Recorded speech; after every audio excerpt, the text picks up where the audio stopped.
There are certain moments in a marriage when the man you thought you were turns out to be a stranger. I met him in a deserted garage in Raleigh, North Carolina, in February 2024. He was cold, confused, standing in motor oil and darkness, fists against a locked steel door while the woman he had loved for 11 years stood on the other side of it, listening. My name is Benjamin Ward. I'm 44 years old. And my wife, the woman who wore my grandmother's ring, who I drove 4 hours to propose to on top of Chimney Rock, who cried at our wedding while I tried not to, locked me in a garage and smiled doing it. Not because I threatened her, not because I raised my hand, not because I betrayed her in any way that matters. She did it because I said no. And that, as I would learn over the next 24 hours, was the one word Sandra Ward had decided she would never accept from me again. Let me take you back 6 weeks. January 2024. Raleigh, North Carolina. My mother, Ruth Ann Ward, died on January 6, 2024. She was 71 years old. She had spent the last 32 years building a wholesale floral supply company called Ward Bloom Supply out of a rented commercial unit on Old Wake Forest Road in North Raleigh. She started with $4,000, a second-hand refrigerated van she bought at a county auction, and a spiral notebook full of florist contacts she had collected from church directories, community boards, and trade shows across Wake County. By the time she passed, Ward Bloom Supply was supplying fresh-cut flowers, preserved botanicals, and dried floral arrangements to over 140 retail florists, event planners, and wedding vendors across the Triangle. That's Raleigh, Durham, and Chapel Hill. She had 8 full-time employees, a fleet of 2 refrigerated delivery vans, a cold storage unit rated at commercial scale, and a client list that read like a wedding directory for the entire region.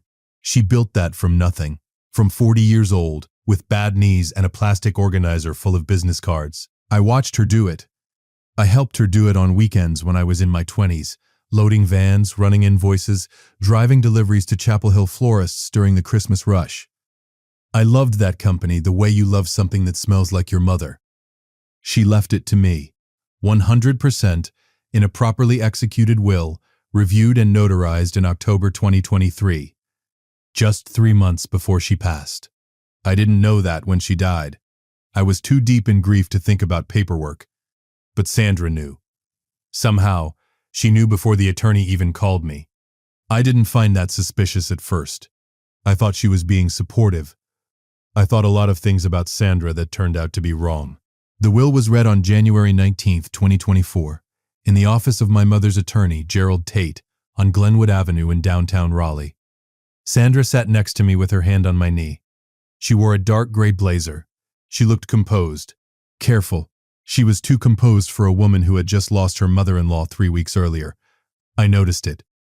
I filed it away without knowing why. When Gerald read the transfer, full ownership of Ward Bloom Supply, including all assets, vehicles, inventory contracts, client agreements, and the commercial lease on Old Wake Forest Road, Sandra's hand tightened on my knee. Not a squeeze. A grip, like she was steadying herself. On the drive home, she was quiet for 7 minutes. I know because I watched the clock, wondering what she was thinking. Then she said, "We should sit down this week and talk about the business."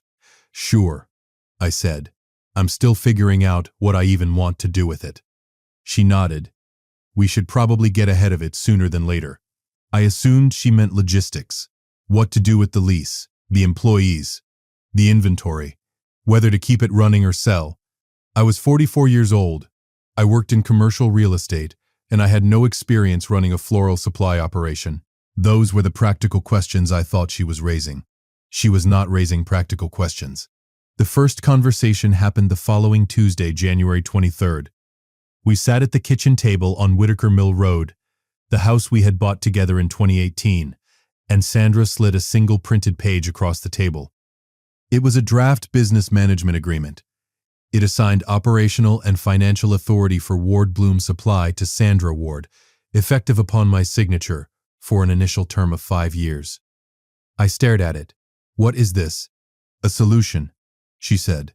"You don't know how to run a floral business." "I have an MBA. I've been doing financial consulting for 8 years.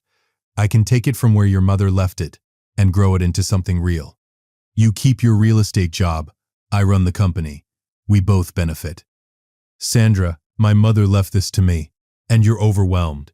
You said yourself you don't know what you want to do with it. That's different from handing you control of it. She leaned back. I thought we were partners. We are. In our marriage. That's different from a business transfer. She smiled. And that smile sat wrong. Too practiced. Too patient. Like she had rehearsed her way through my objection 5 times before she raised the topic. Just think about it. There's no rush. There was a rush. I just didn't know it yet. By February 3rd, she had raised the subject 4 more times. The conversations escalated slowly. First appeals to practicality, then appeals to partnership, then quiet suggestions that I was being emotionally irrational because of grief. The last one stung. My mother was barely 4 weeks gone. Grief wasn't clouding my judgment. It was clarifying it. On February 7th, I went to Gerald Tate's office alone and asked 2 questions. 1. What did it mean legally for me to sign a management authority agreement? 2. Had anyone else contacted his office about the estate since the will was read? The answer to the second question sat in my chest like a stone. Sandra had called Gerald's office on January 22nd, the day before she showed me that management agreement. She had asked about the legal requirements to transfer business ownership from a sole heir to a spouse. Gerald had declined to discuss it without my presence and flagged the inquiry in the file. She had been moving the pieces before she even showed me the board. I didn't tell Sandra what I'd learned. I went home, cooked dinner, and sat across from her at the table we had shared for 6 years in that house, and realized I was looking at someone I didn't fully recognize. She wasn't grieving with me. She was planning around me. The next week was surface-level normal. She stopped bringing up the agreement. She was warm, present, almost apologetic in her energy, bringing me coffee in the mornings, asking how I was sleeping. I almost softened. That was the point. On the evening of February 14th, yes, Valentine's Day, she suggested we drive out to check on a property I'd been managing in the Brentwood area of North Raleigh, near Durant Road. She said she'd found a florist out that way who she wanted to pitch Ward Bloom as a supplier. She wanted to combine it into a quick drive, said it might be nice to get out of the house. We stopped at a property I knew, a vacant commercial lot with a detached garage the previous tenant had used for equipment storage. The garage sat at the back of the lot behind a chain-link fence. I managed the listing. I had the access code. Sandra knew that. "Can you check the side door?" she said. "I want to see if the rear unit is worth including in the listing." I walked to the garage. I typed in the code.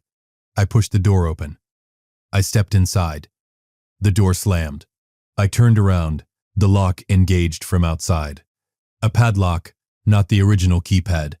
A padlock that had not been there the last time I checked this property. She had brought it. She had planned this. I pressed against the door.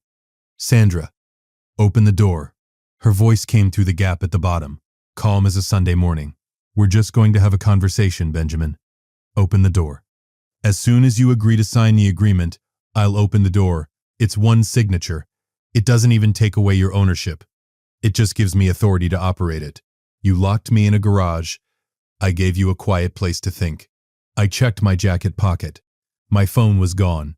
She had lifted it from my coat while I drove. I remembered now, her hand on my arm, a reach across the console. My car keys were in the ignition. She had driven. I was alone, in a metal garage, in Raleigh, North Carolina, in February, with no phone, no heat, no light source other than a thin strip of pale winter sky through a vent near the roofline. I want you to stay with me for a second, because this is the moment that separated everything. Before the garage, I was a grieving son who was frustrated with his wife. After the garage door locked, I was a man who finally understood exactly who he had married. She wasn't going to leave me in there forever. She was going to break me down just enough. That was the plan. Cold, darkness, time, and then I'd sign whatever she put in front of me. She underestimated 3 things: my patience, my stubbornness, and that old Ford F-150 sitting against the far wall of that garage. I gave myself 30 seconds to panic. 30. I counted them out, hands shaking, jaw clenched, heart slamming against my ribs. Then I stopped. Think. The garage was roughly 30 feet by 20, concrete floor, metal walls, a workbench along one side with rusted tools and empty paint cans, a ceiling vent, too high and too narrow to climb through. The original keypad lock was on the inside of the door, but the exterior padlock she'd added had engaged a secondary hasp she must have installed in advance. I checked the original keypad anyway. Disabled. The wire had been cut and tucked back behind the panel. She had been in this garage before today. That detail worked through me slowly. She had scouted this location. She had bought a padlock. She had cut the wire on the interior panel. She had planned this for days, maybe longer, while asking me every morning how I was sleeping and making sure my coffee was hot. 11 years. We had been married 11 years. I checked the perimeter. A small vent near the floor, but screened and rusted shut. No secondary door. One window, high on the south wall, painted over from outside, probably during the commercial tenant's time, and barred with a horizontal iron rod bolted to the frame. I could see light through it, but nothing else. Then I noticed the truck. The Ford F-150 was old, mid-1990s by the look of it. Cream-colored, flat front tires, collecting dust in the far left corner of the garage.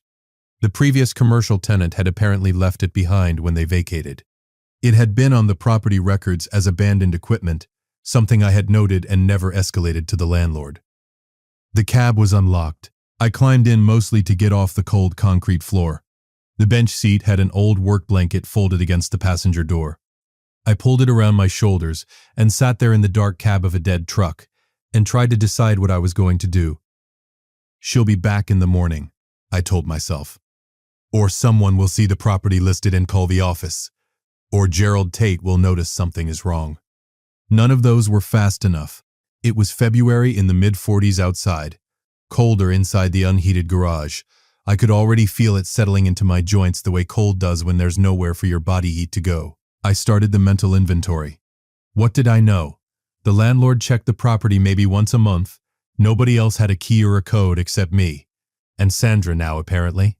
My real estate assistant, a man named Doug Patterson, would notice I hadn't checked in by morning, but his first assumption would be a dead phone, not a locked garage.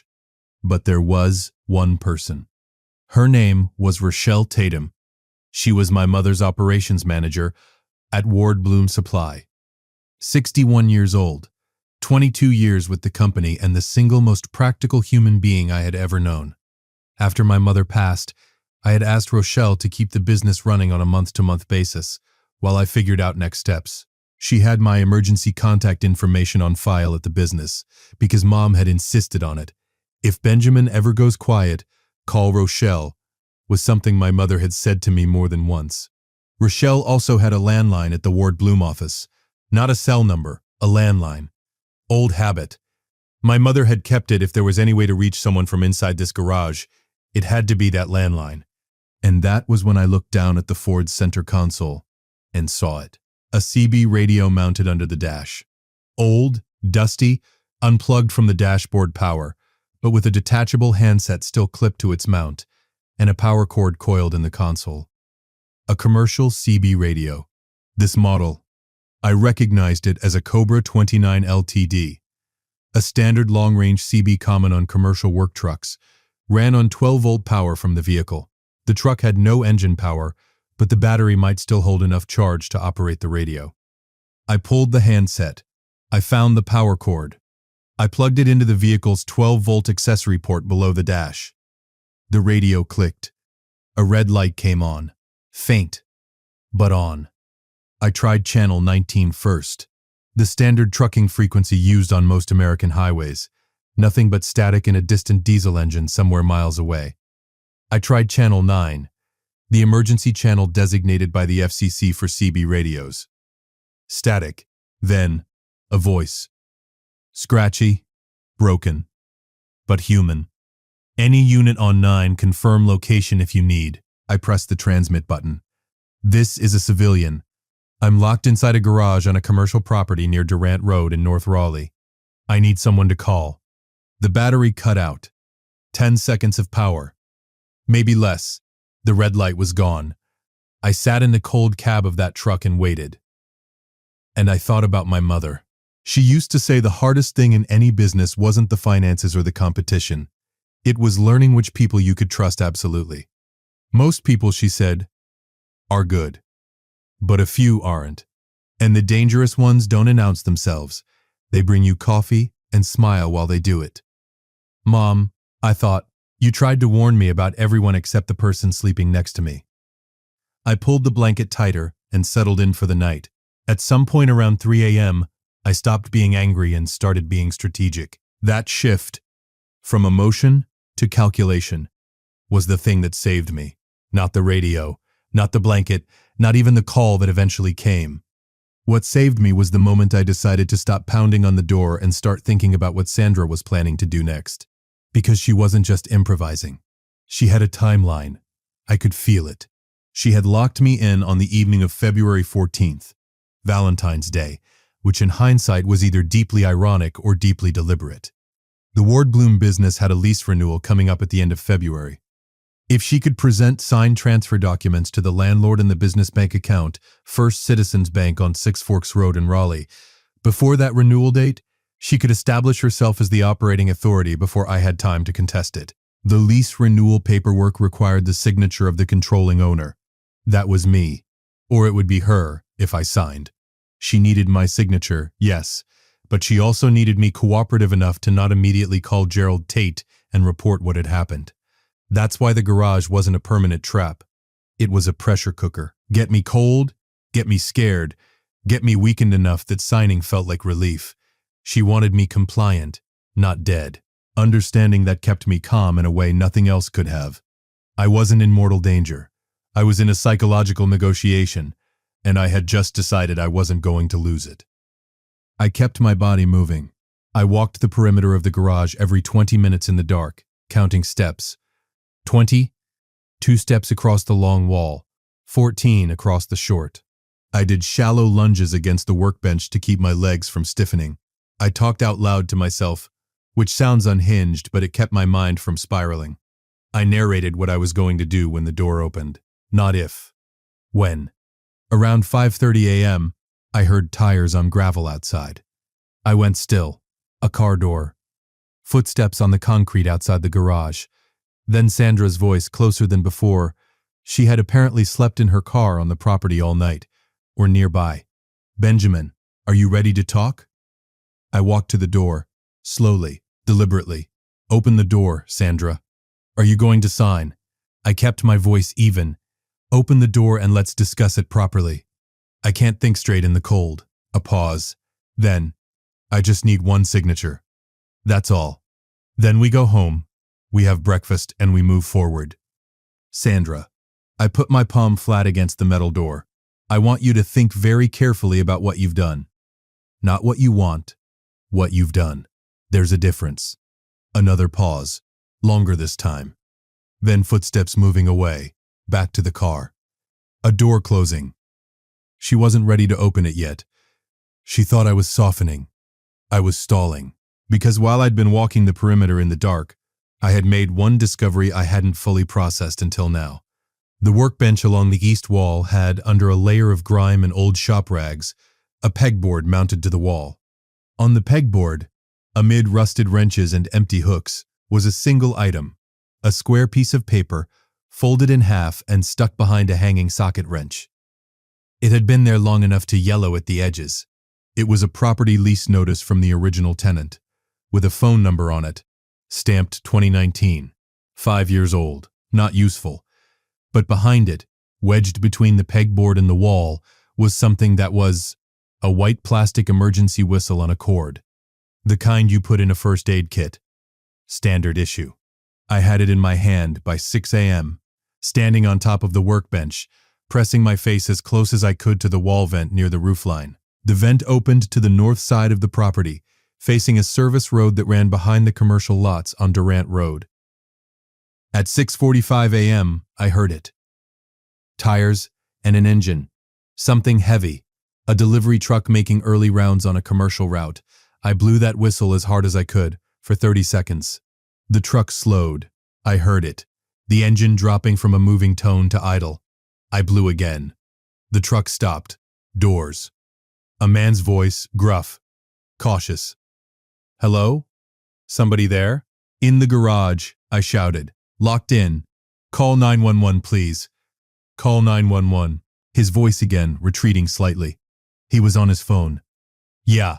I'm on Durant Road. There's a man locked inside one of these commercial properties. Sounds like he's trapped. Sandra's footsteps came fast on the gravel after that. I heard her talking in a low, fast voice to someone. On her phone, I think. Then more footsteps. Running. A car door. An engine starting. Tires spinning on gravel. She left. The Raleigh Police Department arrived at 7:14 a.m. on February 15, 2024. An officer named Sergeant Dale Hutchins removed the padlock with bolt cutters from a set in his patrol vehicle. When the door swung open and the gray morning light came in, I stood there in my work jacket and that old truck blanket and did something I hadn't done since the day my mother died. I cried. Not from relief, from rage.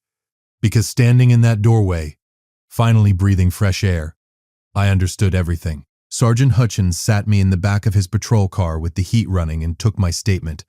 I told him everything.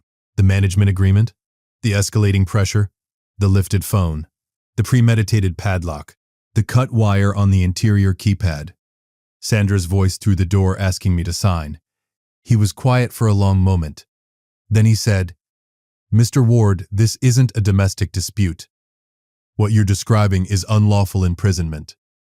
I want you to pause on that phrase for a second, because I think a lot of people, especially men, don't think about it that way. We're conditioned to believe that if a woman locks a man in a garage, it's a marital argument that got out of hand. We're not conditioned to call it what it is, legally. A crime.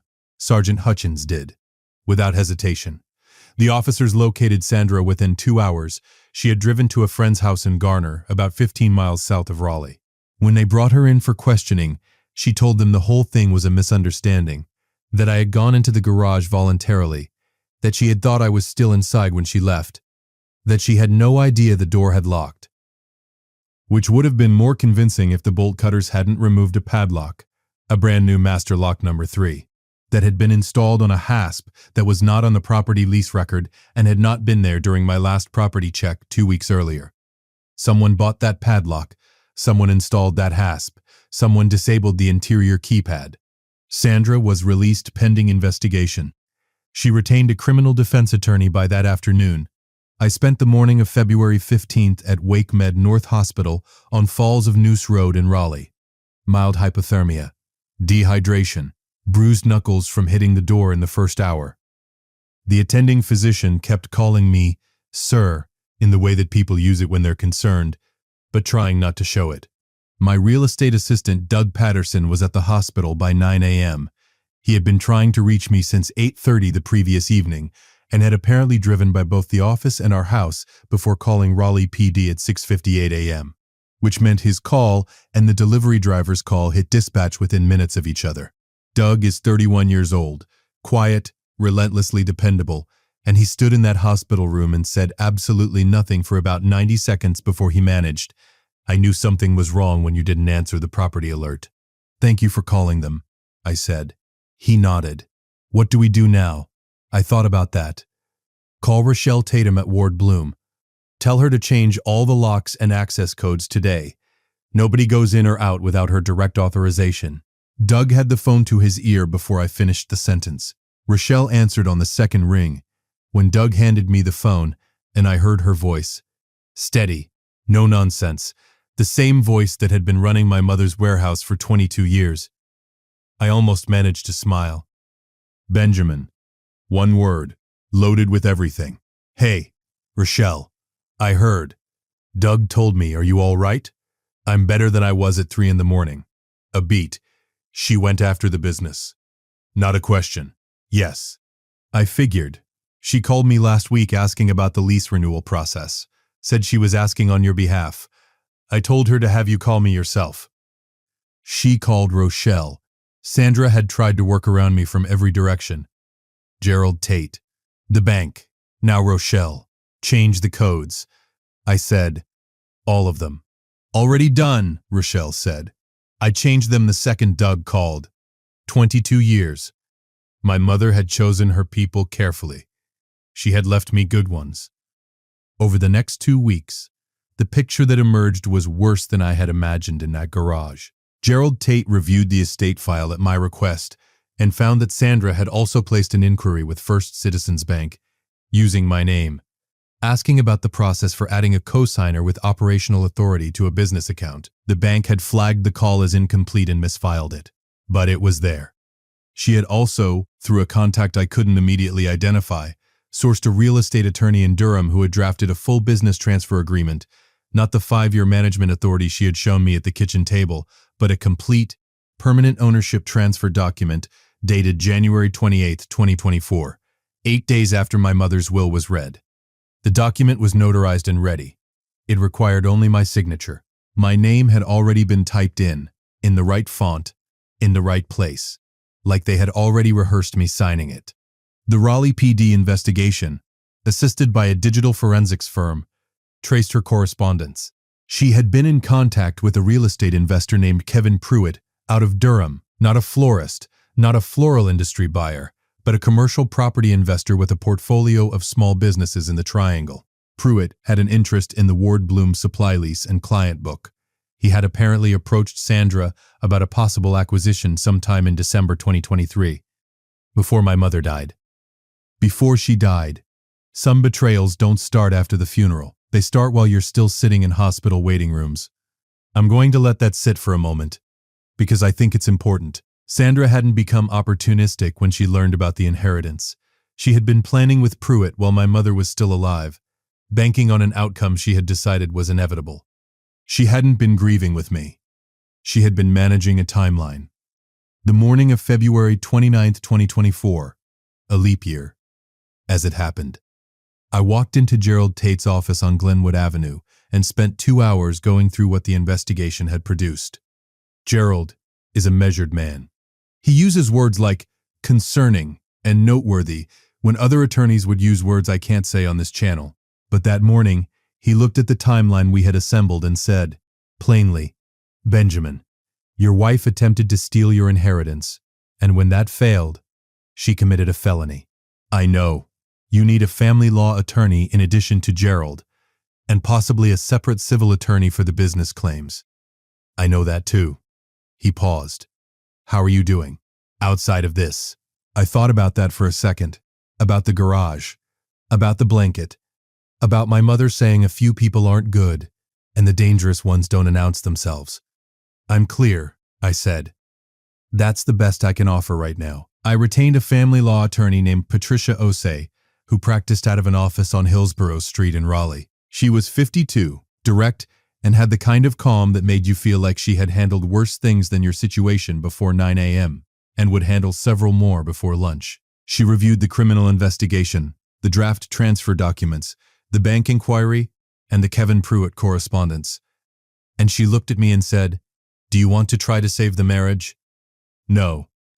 She nodded once, like she had expected that answer. Then, let's make sure you're protected.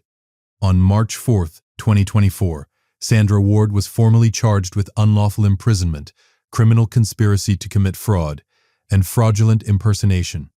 The last charge, stemming from her call to First Citizens Bank using my name to inquire about the account. Her attorney attempted to negotiate the unlawful imprisonment charge down to misdemeanor false imprisonment, arguing that Sandra had not intended me to be in danger and had not anticipated the temperature or duration of the confinement. The prosecutor declined. The premeditated padlock, the disabled keypad, the prepared transfer documents. These were not the actions of a woman who panicked. They were the actions of a woman who planned. I want to talk about something here that doesn't get discussed enough in stories like this. 1. The experience of being a man who was victimized by a woman in a domestic context, in a way that involved physical restraint and coercion, and then navigating the legal and social systems that were built mostly without that scenario in mind. I was lucky. Sergeant Hutchins treated it like what it was from the first minute. The prosecutor did her job without equivocation. Gerald Tate and Patricia Osei were thorough and professional. The forensics team found what they needed to find. But I talked to other men in the weeks that followed, through the support community my attorney connected me with, who had experienced something similar and been told it was a domestic argument, or been laughed at. or been dismissed because the physical dynamics didn't fit the expected picture. The assumption that men can't be trapped, coerced, or victimized by a spouse is not just wrong, it is dangerous. It leaves real people without the legal protection they are owed. Coercion does not require physical strength. It requires power. And power in a marriage can come from many places: financial control, social isolation, psychological manipulation, or in my case, a premeditated plan and a padlock bought at a hardware store. The case taught me that. And I believe it's worth saying out loud. Kevin Pruitt's involvement became the civil matter. Patricia Osei and Gerald Tate, working together, filed a civil action in Wake County Superior Court against both Sandra Ward and Kevin Pruitt for conspiracy to defraud, intentional interference with inheritance, and unjust enrichment. The draft transfer document Pruitt's attorney had prepared, dated January 28th, while my mother had been dead for only 3 weeks, became the centerpiece of the claim. Pruitt's legal team argued he had done nothing improper, that he had simply responded to a business inquiry from Sandra as a potential seller. The flaw in that argument was the date. My mother's will wasn't even filed with the court until January 25th. Pruitt's transfer document was dated January 28th. He had moved within days of the estate becoming a matter of public record, which meant someone had been watching for that filing. That someone was Sandra, and Pruitt had been waiting for the call. Pruitt settled the civil claim in May 2024, agreeing to pay a sum I won't disclose, but which was meaningful, and to a permanent non-disparagement and non-solicitation agreement prohibiting him from approaching any Ward Bloom supply client, employee, or vendor for commercial purposes. He also, as a condition of the settlement, provided a full written statement detailing the communications between himself and Sandra from December 2023 through February 2024. That statement became part of the criminal file. It confirmed that Sandra had approached Pruitt in early December, 2 months before my mother died, with a proposal: if Sandra could deliver controlling authority over Ward Bloom Supply, Pruitt would pay her a finder's fee and retain her in a consultancy role. She had gone shopping for a buyer before she'd even gone shopping for black clothes to wear to my mother's funeral. Sandra's criminal case resolved in August 2024. She accepted a plea agreement, 2 felony counts, criminal conspiracy and unlawful imprisonment, reduced from the original charging document in exchange for a guilty plea and a negotiated sentence. She received 36 months of supervised probation, a $15,000 restitution payment to the estate for legal costs incurred in defending the business, and a permanent civil protection order prohibiting her from having any contact with Ward Bloom Supply employees, clients, or vendors. She served no jail time. Her attorney argued, first offense, no physical injury, remorse. I was asked by the prosecutor's office whether I objected to the plea. I didn't, not because I forgave her, because sending her to prison would have extended the entanglement between us, and what I wanted, more than punishment, was separation. Clean. Final. Document. Our divorce was finalized in October 2024. North Carolina is an equitable distribution state. The Ward Bloom Supply business, inherited solely from my mother and never commingled with marital assets, was excluded from the marital estate entirely on the basis of inheritance law. She received her share of the house on Whitaker Mill Road, the joint savings, and the jointly owned vehicle. I kept everything my mother built. That was always how it should have been. Ward Bloom Supply, as of today, February 2025, is intact. Rochelle Tatum is still the operations manager. She also accepted a 5% ownership stake, something I structured with Gerald Tate in November 2024. She cried when I told her. Then she said, "Your mother would have done this years ago," which was exactly right and slightly embarrassing. We expanded the cold storage unit in January 2025, adding capacity for 2 additional floral categories, tropical imports and specialty preserved botanicals, that my mother had wanted to add but hadn't had the capital for. The client list grew by 11 accounts in the second half of 2024, partly because the stability of the business through the legal turmoil gave vendors and florists confidence. Doug Patterson joined as my part-time operations liaison, coordinating between my real estate work and Ward Bloom scheduling. He still hasn't said more than is necessary about any of it. That's one of the things I value most about him. I sold the house on Whitaker Mill Road in December 2024. I live now in a smaller house in the Mordecai neighborhood near downtown Raleigh, 2 miles from my mother's old commercial unit on Old Wake Forest Road. Some mornings I drive past the warehouse before I go to the office. I don't always go in. Sometimes I just sit in the car and look at it. The lights on, vans loading, Rochelle's truck in the lot. And think about what my mother built from 40 years old with bad knees and a spiral notebook. She gave that to me, and I kept it. That's the whole story. Except for one last thing. The garage on the Durant Road property. I contacted the landlord in March 2024, disclosed what had happened, and asked whether he wanted to retain me as his listing agent. He did. The property sold in September 2024 to a local HVAC contractor who needed the space for equipment storage. Before he took possession, I walked back into that garage one last time. I returned the work blanket to the cab of the Ford F-150. I found the CB radio handset still in its clip. I don't know if the battery in that truck is dead now. I don't know if anyone will ever plug in that old Cobra 29 again. But I left it exactly where it was. Because somewhere, through 10 seconds of power and an emergency channel and a delivery driver named Terry, whose last name I never got, it sent a signal out into the dark. And someone answered. That's what I want you to remember from this story. When you're locked in somewhere cold and alone and convinced that no one is listening, keep transmitting. Use whatever you have. An old radio, a plastic whistle, a single name you trust. You don't need a full signal. You need 10 seconds and the right frequency. My mother built a business from 40 years old in a city where nobody owed her anything. She made it work because she refused to stop when stopping would have been easier. She left me that same instruction, not in words, but in what she built. And when Sandra tried to take it, I did the only thing I knew how to do. I came back. If you liked this story, join our community by hitting that like button and subscribing for more family-centered accounts like this.